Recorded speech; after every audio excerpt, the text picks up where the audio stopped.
ప్రభువు పేరిట మీ అందరికీ ఈ రాత్రి కాలపు శుభములను వందనములను తెలియజేస్తున్నాను. ప్రియులారా, ఈ సమయంలో ఈ వాక్యము వినిచిన మిమ్మల్ందరినీ ప్రేమపూర్వకముగా ఈ రాత్రి కాలపు వాక్య ధ్యానములోనికి ఆహ్వానించున్నాను. పరిశుద్ధ లేఖన భాగములను మనము గమనించినట్లయితే, ఆ దినములయందు ఆయన ప్రార్థన చేయుటకు కొండకు వెళ్ళి దేవుణ్ణి ప్రార్థించుటయందు రాత్రి గడిపెను. లూకా సువార్త 6వ అధ్యాయము 12వ వచనం. ప్రియ సహోదరి సహోదరులారా, చదవబడిన లేఖన భాగాలను మనము గమనించినట్లయితే, ఈ రోజుల్లో మనము చాలా బిజీగా మన సమయాన్ని గడుపుతున్నాం. ప్రియులారా, చాలామంది ప్రార్థన చేయడానికి సమయము ఉండడము లేదని వివిధ కారణాలు చెబుతున్నారు. అది సరి అయిన సమాధానము కాదు. ఎందుకంటే మనసు ఉంటే మార్గం ఉంటుంది. ఈ సమయంలో ఈ వాక్యము వినిచిన్న మీరు ఎంత బిజీగా ఉన్నా ప్రార్థన జీవితాన్ని నిర్లక్ష్యము చేయకూడదని నేను మిమ్మల్ని కోరుకొనుచున్నాను. ప్రియులారా, ప్రార్థన అంటే ఊపిరిగా ముందుకు సాగాలి. ప్రార్థనను నిర్లక్ష్యము చేస్తే ఆత్మీయంగా నులివెచ్చని స్థితిలోకి మారిపోతాం. ప్రార్థనను నిర్లక్ష్యము చేస్తే మీరు అనేక శోధనలు, సమస్యల్లో, అపవాది ఉచ్చుల్లో చిక్కుకుంటారు. ప్రార్థనలో సమయము గడపలేని వారు నిత్య మహిమలో ఎలా నిలబడతారు? దయచేసి ప్రియులారా, ప్రార్థనకు సమయము కేటాయించండి. యేసు క్రీస్తు ప్రభు జీవితాన్ని మనము పరిశీలించినట్లయితే, ఆయన పెందలకడనే లేచి అరణ్య ప్రదేశములో ప్రార్థన చేయడానికి వెళ్ళేవాడు. మధ్యాహ్నము కూడా ప్రార్థన చేయడానికి కొండ మీదికి వెళ్ళేవాడు. కొండ మీద ప్రార్థనలో రాత్రంతా గడిపాడు. ప్రియులారా, యేసు క్రీస్తు ప్రభు ఈ లోకములో పరిచర్య చేసినన్ని రోజులు ఆయన ప్రార్థనకు సమయము కేటాయించాడు. లోక రక్షకుడైన యేసు క్రీస్తు ప్రభువే అలా ప్రార్థన చేస్తే, మనుషులమైన మనము ఇంకా ఎక్కువసేపు ప్రార్థనలో గడపాలి. ప్రియులారా, చీకటి ఖండము అని పిలువబడుతున్న ఆఫ్రికా ఖండము నుండి ఐరోపా దేశమునకు వెళ్తున్న విమానములో విషపూరితమైన పాములు పెట్టబడిన పెట్టెలను మూయకుండా మర్చిపోయి పెట్టేశారు. విమానము కింది నుండి పైకి లేచినప్పుడు హఠాత్తుగా పెట్టెలు తెరుచుకున్నాయి. వాటిలో ఉన్న పాములు బయటకు వచ్చి ఆ ప్రయాణికులు ఉంటున్న ప్రాంతమునకు వచ్చి బయట తిరగడం ప్రారంభించాయి. హఠాత్తుగా ప్రయాణికులందరి దగ్గర నుంచి పెద్ద శబ్దం వచ్చింది. కొందరు భయపడి కిందికి పడిపోయారు. కొందరిని పాము కాటువేసింది. వారు ప్రాణములతో కొట్టుమిట్టాడుతున్నారు. పాములను గూర్చిన సందేశం పైలట్కు తెలియజేసిన వెంటనే ఆయన మిక్కిలి భయపడినా కంట్రోల్ రూమ్కి కాల్ చేసి విషయాలు చెప్పి విమానమును ఎక్కడ దించాలి అని భయపడుతూ అడిగాడు.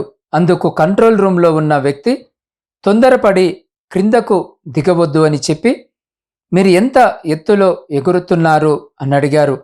అందుకు ఆ పైలట్ 4000 అడుగుల ఎత్తులో ఎగురుతున్నాం అని అన్నారు. ఇంకాస్త ఎత్తుకు వెళ్ళండి అని చెప్పారు. అందుకు ఆ పైలట్ ఇంకా ఎత్తుకు వెళ్ళారు, కానీ ఏమీ జరగలేదు. ఇంకా ఎత్తుకు వెళ్ళమని చెబుతూనే ఉన్నారు. చివరికి ఉన్నతమైన ఎత్తులో ఎగిరినప్పుడు ఆ పాములు ఆక్సిజన్ లేక ఊపిరి ఆడక పడిపోయాయి. ఆ పాములన్నిటినీ తీసి ఆ పెట్టెలో వేసి మూతపెట్టి దాని తర్వాత ఆ పెట్టెకు తాళము వేశారు. వెంటనే అందరికీ ఫస్ట్ ఎయిడ్ చేశారు. అందులో కొందరు తప్ప అందరూ కాపాడబడ్డారు. ప్రియులారా, సాతాను యొక్క తంత్రము నుండి తప్పించబడాలి అంటే మనము కూడా ఎత్తైన ప్రాంతమునకు వెళ్ళి ఈ లోకపు నాయకుడైన సాతానును మనము ఈ లోకములో ఉంటున్న అంతవరకు మనల్ని పాడు చేయడానికి ప్రయత్నము చేస్తాడు. కానీ మనము ముందు ప్రార్థనలో దేవుని వైపు చూస్తూ ఉన్నతంగా ఎదుగుతూ ఉంటే ఆయన పని చేయకుండా పోతాడు. దేవుని వైపు వెళ్తున్న వాళ్లను ఆయన ఏమీ చేయలేడు. ప్రియ సహోదరి సహోదరులారా, ఆ దినములలో యేసు క్రీస్తు ప్రార్థించుటకు ఒక కొండపైకి ఎక్కి రాత్రంతా తండ్రి వైపు చూస్తూ ప్రార్థించాడు. ఆయన క్రింద ఉండి ప్రార్థించవచ్చు కదా? ఎందుకు కొండపైకి ఎక్కాడు మరి? ఎందుకు అంటే అక్కడ ఎవరు ఇబ్బంది లేకుండా రాత్రంతా దేవునికి మొరపెట్టవచ్చు అని మనము కూడా పతనం అవ్వకుండా కొండ అయిన క్రీస్తు వైపునకు వెళ్ళి ఆయనను పట్టుకొని ప్రార్థించినప్పుడు, ప్రియ సహోదరి సహోదరులారా, లోకములో ఎలాంటి కార్యములకు, రోగములకు, సాతాను యొక్క శోధనలకు దొరకకుండా మనము తప్పించబడతాం. మనము ఈ సంవత్సరం అంతా ఎంత ప్రార్థించామో అని లెక్క పెడితే ఒక ఆయన ఇలా రాశారు: ఒక దినమునకు 5 నిమిషాలు ప్రార్థన చేస్తే సంవత్సరానికి ఒకే ఒక దినము ప్రార్థించినట్లు అవుతుంది అన్నారు. ప్రియ సహోదరి సహోదరులారా, ప్రతి కార్యానికి గంటల కొలది సమయము కేటాయిస్తున్న మనము ప్రార్థించుటకు ఎందుకు సమయము దొరకటలేదు? మనము చేస్తున్న ప్రార్థనను బట్టే మనము చేస్తున్న పనిలో జయము పొందుకుంటాం. ఒక దినము గంటసేపు కూడా ప్రార్థించకుండా ఉంటే సాతానును మనము ఎలా జయించగలము? మనలను మనము ఒక్కసారి పరీక్షించుకొని చూద్దాం. జయించుటకు మనలను మనము దేవునికి సమర్పించుకుందాం. అటువంటి గొప్ప కృప, ధన్యత దేవుడు ఈ సమయంలో ఈ వాక్యము వినిచిన్న మీకును, మీ కుటుంబమునకును, మరియు మీ ప్రియులకు వారికి ఇప్పుడు ఎల్లప్పుడు సదా ఎల్లకాలము దయచేసి మిమ్ములందరినీ ఆయన తన కృపగలిగిన రెక్కల చాటున భద్రపరిచి సంరక్షించి కాపాడునుగాక. ఆమేన్. ప్రార్థన. సర్వమును సృష్టించి సదా ఏకరీతిగా పరిపాలించిన మా ప్రియ పరలోకపు పరమతండ్రి, మీ జీవము కలిగిన నామానికి స్తుతులు, స్తోత్రాలు, వందనాలను తెలియజేయుచున్నాం. దేవా, గడిచిన దినములన్నీ మమ్మలందరినీ మీ కృపగలిగిన రెక్కల చాటున భద్రపరిచి ఈ సమయం వరకు మమ్మలను సజీవులనుగా ఉంచినందుకే మీకే కృతజ్ఞత వందనములను తెలియజేయుచున్నాం. దేవా, వినిన వాక్యాన్ని బట్టి మీకే కృతజ్ఞత వందనాలు.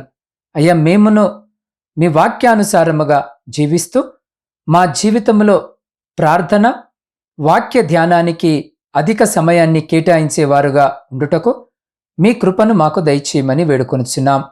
దేవా, అనేక మంది నీ బిడ్డలు అనేక విషయాలలో చింత కలిగి ఉన్నారు. నాయన, వారందరినీ ఆదరించండి, ఆదుకోండి తండ్రి. అయ్యా, మా చింతలు తీర్చే మీరున్నారని ఎరిగి చింతపడక మీ చింత చేరే విశ్వాసపు జీవితము మళ్ళీ ప్రతి బిడ్డకు దయచేయమని వేడుకొనుచున్నాం. దేవా, ఏ సమస్యలను బట్టి మేము చింతిస్తున్నామో ఆ ప్రతి సమస్యను పరిష్కరించి సంతోషముగా మిమ్మల్ని స్తుతించే ధన్యత మాలో ప్రతి బిడ్డకు దయచేయమని వేడుకొనుచున్నాం. ప్రభువా, దినదినము మేము పాపములో పడిపోతున్నాం. అయ్యా, మమ్మల్ని ఆత్మీయంగా బలపరిచి సాతానును జయించే శక్తిని ఇవ్వమని వేడుకొనుచున్నాం. తండ్రి, ఈ లోక విషయాలలో మితముగా ఉంటూ మీ సహవాసములో అధిక సమయం గడిపే ప్రేరణ మాలో పుట్టించుమని వేడుకొనుచున్నాం. దేవా, ఈ రాత్రి ఎవరైతే చింతిస్తున్నారో వారందరినీ ఓదార్చి ధైర్యపరిచి మీ వాక్యముతో వారిని ఆదరించుమని మీ పాద సన్నిధిలో వేడుకొనుచున్నాం. దేవా, ఈ రాత్రి కాల సమయంలో ప్రయాణాలు చేస్తున్న ప్రతి బిడ్డ కొరకు ప్రార్థిస్తున్నాం.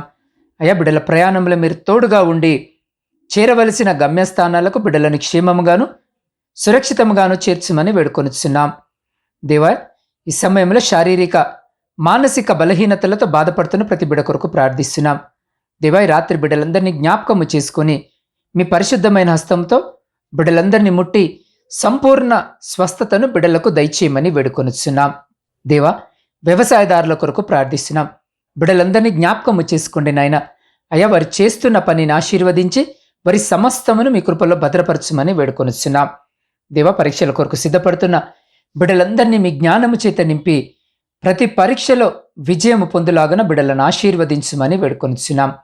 దేవా, ఉద్యోగాలు లేక కన్నీటితో మీ వైపు చూస్తూ మీ సహాయం కొరకు ఎదురు చూస్తున్న ప్రతి బిడ్డకు ఉద్యోగము దయచేసి నీ బిడ్డలందరూ వారి జీవితాలలో స్థిరపడులాగున ఆశీర్వదించుమని వేడుకొనుచున్నాం. దేవ, సంతానము లేక కన్నీటితో మీ వైపు చూస్తున్న ప్రతి బిడ్డ గర్భాన్ని ఈ రాత్రి తెరిచి బిడ్డలకు గర్భఫలము దయచేయమని వేడుకొనుచున్నాం.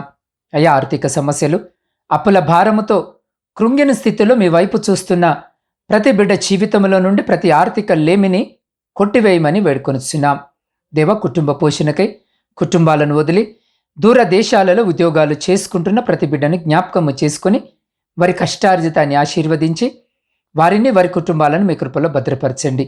అయ్యా, సైన్యంలో ఉండి దేశాన్ని కాపాడుతున్న ప్రతి సైనికుని చుట్టూ మీ కంచె వేసి ప్రతి అపాయం నుంచి మీరు బిడ్డల్ని కాపాడి వారిని, వారి కుటుంబాలను మీ బలమైన రెక్కల చాటున భద్రపరచమని వేడుకొనుచున్నాం. దేవ, వృద్ధుల కొరకును, వితంతుల కొరకును, శ్రమలను అనుభవించిన ప్రతి బిడ్డ కొరకు ప్రార్థిస్తున్నాం. అయ్యా, బిడ్డలందరినీ ఈ రాత్రి జ్ఞాపకము చేసుకుని మీ కృపలో భద్రపరచమని వేడుకొంచున్నాం. దేవ, నూతన గృహాల కొరకు ఆశ కలిగి మీ సహాయం కొరకు చూస్తున్న ప్రతి బిడ్డ కోరికను తీర్చండి. దేవ, వివాహాల కొరకు సిద్ధపడుతున్న బిడ్డల కొరకు ప్రార్థిస్తున్నాం. వివాహాలు జరగక కన్నీటితో మీ సహాయం కొరకు చూస్తున్న ప్రతి బిడ్డ కూడా కావలసిన సహాయము దయచేసి బిడ్డలను మీ కృపలో భద్రపరచండి. దేవ, మీ సేవకులను, సేవకురాండ్రను, వారి కుటుంబాలను, వారి పరిచర్య అంతటిని దీవించి ఆశీర్వదించి బలపరచుమని వేడుకొనుచున్నాం. దేవా, ఈ గాఢాంధకారమైన చీకటిలో మేము నిద్రించుండగా మా గృహాల చుట్టూను, మా ఆత్మీయుల గృహాల చుట్టూను, మా ఇరుగు పొరుగు వారి గృహాల చుట్టూను మీ కంచె వేసి ప్రతి బిడ్డను మీ దేవదూతల రెక్కల చాటున భద్రపరిచి ప్రతి అంధకార శక్తుల నుంచి మీరే సంరక్షించి కాపాడి మీ చిత్తమైతే, మీరు అక్కడ ఆలస్యమైతే ఎన్నికలేని మమ్మల్ని మరొక శ్రేష్టమైన నూతన దినములోనికి ప్రవేశింపజేయమని మా రక్షకుడును మీ ప్రియకుమారుడైన యేసు క్రీస్తు జీవము కలిగిన నామమున ప్రార్థించి అడిగి పొందుకొని ఉన్నాము తండ్రి. ఆమేన్.